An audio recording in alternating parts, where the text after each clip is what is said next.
There's over 82,000 of our service people that are still out there missing. Of that 82,000, 72,000 of those numbers World War II.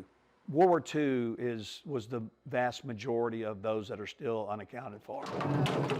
Thank you for the opportunity to stand tall, silent, and honor this hero, Lord. Lord, just thank you for him. We're the PGR, Patriot Guard Riders of the Golden Triangle. Escorting our veterans home are all special. But anytime it's a KIA killed in action, especially from World War II or long ago, it's just a little bit more special. Seeing his face, that he was so young. My mother and dad and stuff, and grandma, and them. You ought to be like your uncle. Well, I had 3 uncles, but it was him that they were talking about. Frank A. Johnstone, known to his family as Frankie, from Beaumont, Texas, was born on September 29, 1924.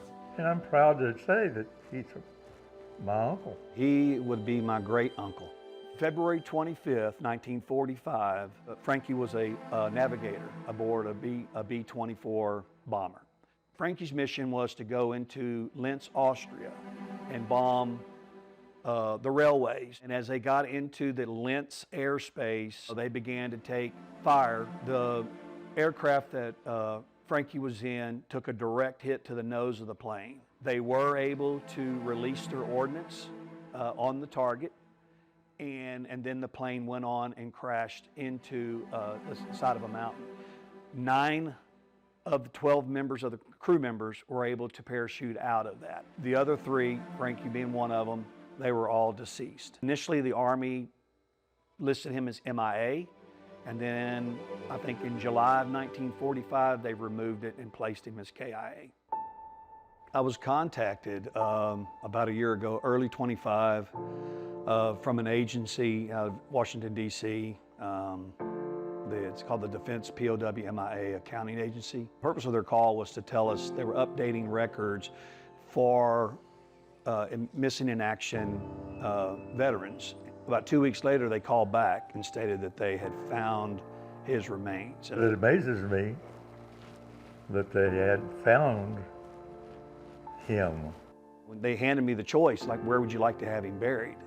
And I mean, initially I was thinking Arlington, but then as it went on, I discovered, did not know this, I discovered that he actually had a plot in Beaumont. I don't know this, I can only assume this, that that his father more than likely bought that extra plot, hoping that, he was going to be recovered and be sent home one day. So I felt, this is where he needs to be buried. It's his hometown, and it's right next to his parents. And finally lay him to rest, and with the honors that he so richly deserves. It means a lot to me to know that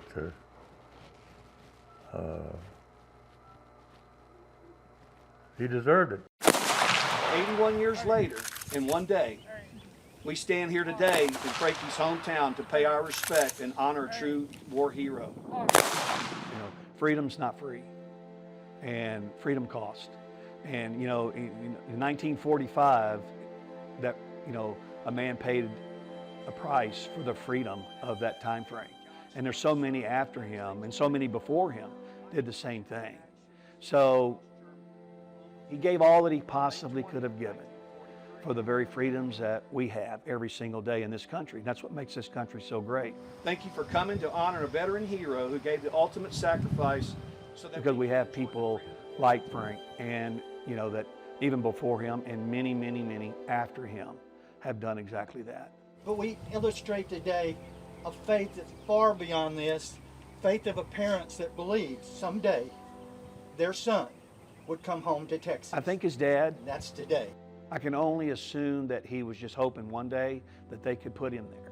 They didn't live long enough to see that happen, but his extended family is going to see what I would think that his parents always wanted, and that was their son to come home.